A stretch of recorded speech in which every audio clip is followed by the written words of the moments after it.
Hi, everyone. Welcome to our session, Not Just Novel Studies, Infusing Creativity into Readers Workshop. We'll be talking about how your students can get super creative with their responses to literature and express their writing in new and exciting ways. Let's get started. Who am I? My name is Shell, and I'm a former teacher turned education evangelist at Adobe. Evangelist in this case really just means my role is to support educators like you as you share the joy of creativity with your students. I hold trainings, speak at conferences, post on social media, hold live streams, and lead a leadership program called the Adobe Creative Educator Leaders. Outside of my role at Adobe, I'm a singer and bass guitarist in a pop punk band. We're almost done with our first full-length album, and I'm writing a children's book about an axolotl. If you aren't familiar with axolotls, they're worth an internet deep dive. Please feel free to reach out to me after this session is over via social media. My handle at Teach Beyond Paper is at the bottom right corner of this screen.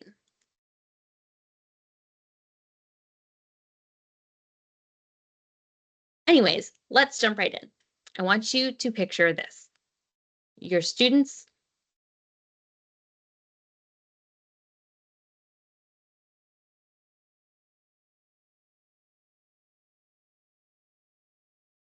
Hi, everyone, and welcome to our session, Not Just Novel Studies, Infusing Creativity into Readers Workshop, where we're going to be talking about how your students can get super creative with their responses to literature and express their writing in new and exciting ways.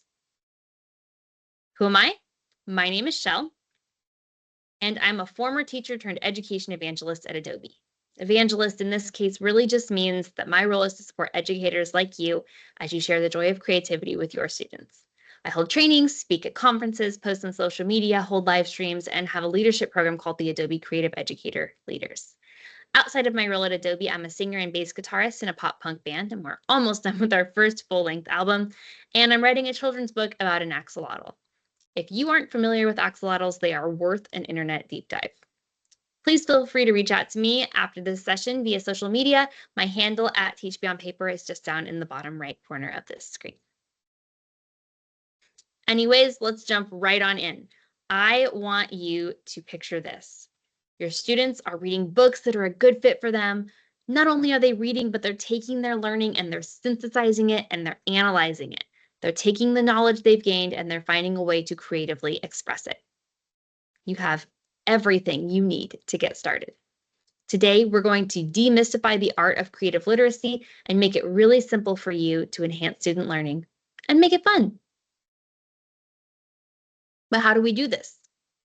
Well, Adobe Express for Education is an amazing web-based creativity app that is free for K-12 teachers and students. And yes, I mean free, not COVID-free. It offers responsible generative AI that's designed to be safe for classroom use. With Adobe Express for Education, your students can go from being content consumers and becoming content creators in all the best ways. Today, I'm going to very quickly show you 3 ways you can use Adobe Express for Education in your classroom to positively impact your students' experience during Readers Workshop. In a world that's as digital as ours, I want you to imagine having a collection of your students' recorded running records so they can see their progress over time. So, first idea is I would like you to check out this example.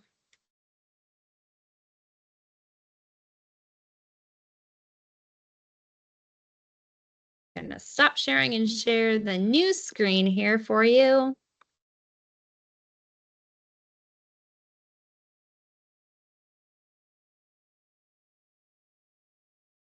This was a 8-year-old who was practicing doing a running record. Her teacher created this and they recorded this very quick sample for us to enjoy. I want to make sure I'm also sharing audio.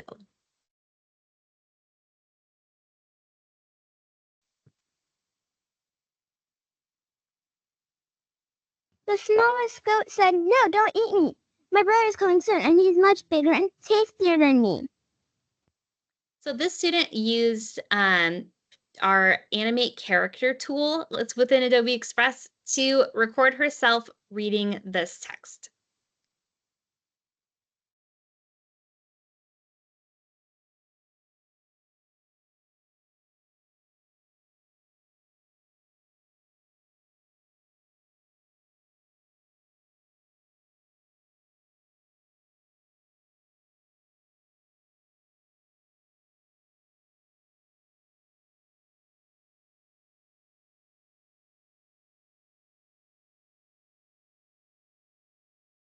Also, your students can easily create videos or infographics to retell the stories that they read, or develop a book review or a poster. They can make videos, they can make posters, they can make brochures, they can make web pages. The possibilities for reading response are endless. Your students can also create video essays to publish their writing. Um, Another great option is for students to create a web page. This example is going to show a fifth grade student's work. She wrote a personal narrative about her recent family trip and then created a web page and added photos to tell the story more completely.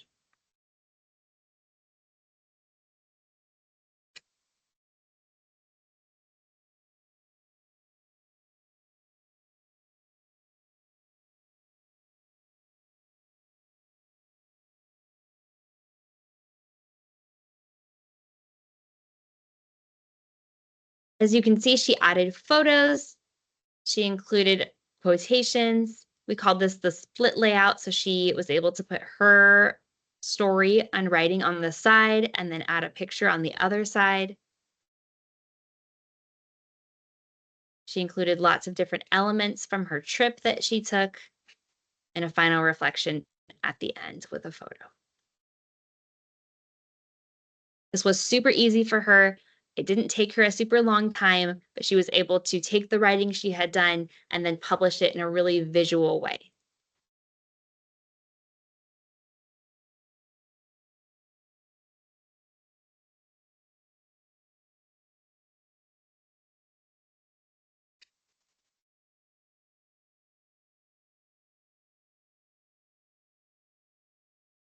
You can also make templates to give your students a nice outline or a built-in rubric. When it comes to analyzing literature more deeply, your students could also use one of our many guided activities to create a visualization of a character from their book, and then describe them. Create not all about me, but about the character instead. This could be a powerful motivator for students who struggle to write about their reading and give them a place to start. If you're interested in learning more, please check out the Learn tab in Adobe Express. There's lots of tutorials, tips, and ideas that you can put to work right away. You can even have your students watch tutorials to help them get started. To stay up to date on all things Adobe for Education, join our Facebook group. Search for Adobe Creative Educator or go to adobe.ly/acefb to join. We'd love to have you. Thank you so much for joining me today. I hope you're leaving with some solid food for thought about Adobe Express and how you can incorporate creativity into your literacy lessons. Have a great one.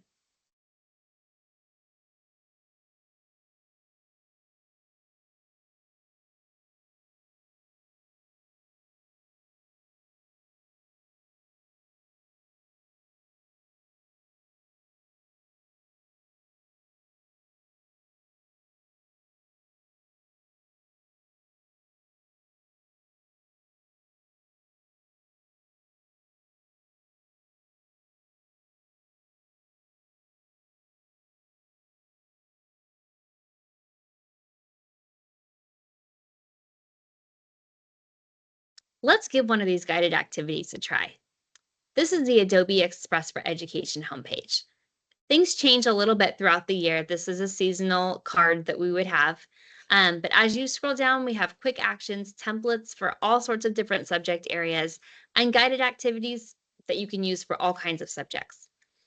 To the left, your stuff is where anything that you create in Adobe Express lives. Classrooms is a whole nother ballgame that I'd love for you to learn about. You can find out more under the Learn tab.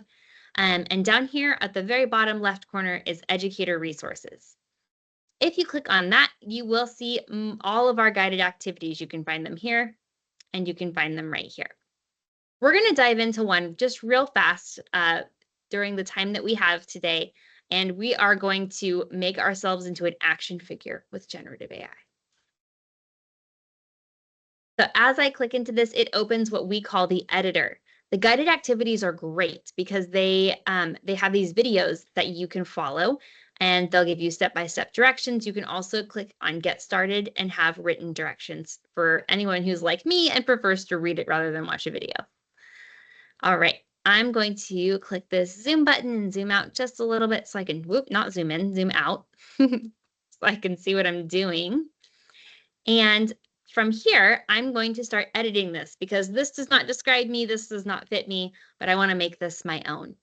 This one is something that could be really fun if you wanted to have students do a character study or an all about me in the beginning of the year, or a historical figure biography. So many options.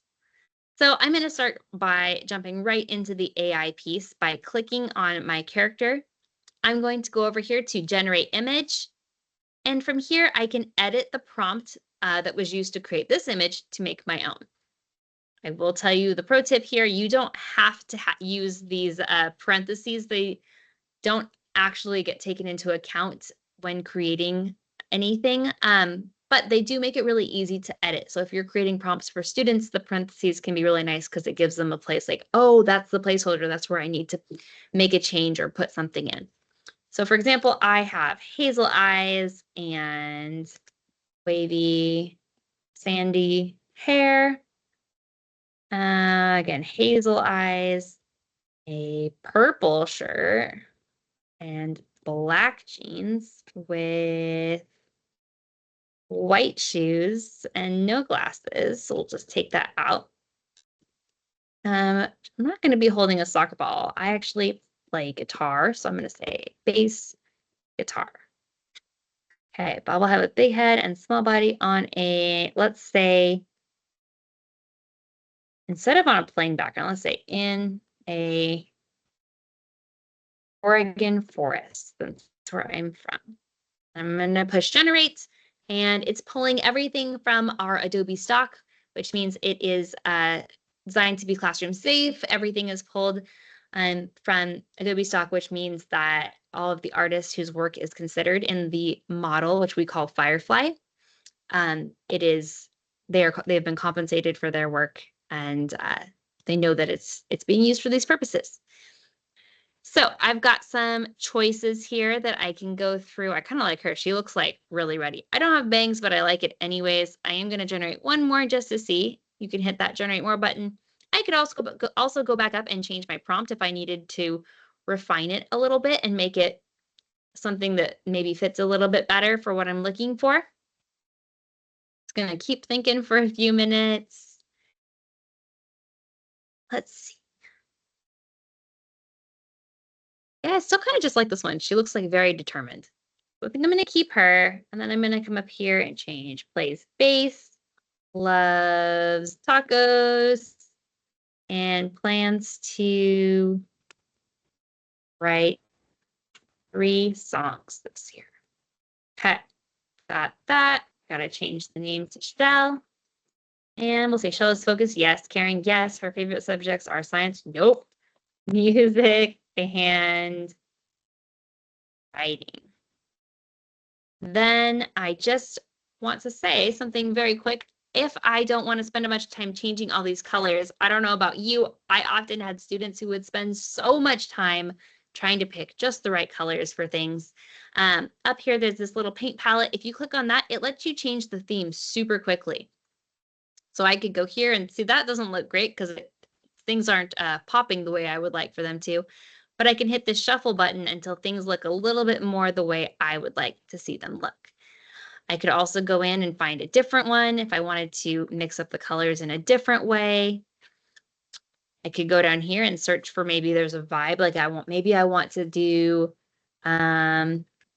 retro school. See what that comes up with. Ooh, this is very 90s. That's speaking to the millennial in me a little bit. And that's pretty good. I can read most of that fairly well. I could keep going and playing with it. But I do kind of like this one, except that I can't read this text that's in here. So I'm just going to change that to match my theme. We'll do black. That looks cool. And then this is kind of hard to read, so I'm just going to change that. And there we have it. I've got my design. I really like it. And the last step is I can export it in some way. So I could choose to download it. And I often will suggest that folks download things using a PNG. It keeps your file really clean. I could also create a link to share it. So I can go share. And then I could create a view only link. If I wanted someone else to be able to come and change it up, I could allow somebody else to come in and make their own version of it. But I could click this to create a public link for viewing. And as a teacher, I can assign it to my Adobe Express Classroom. But if I was a student, this button would say, if it was assigned to me, it would say turn in. And then I could turn it into my teacher at that point. And with that, my friends, thank you.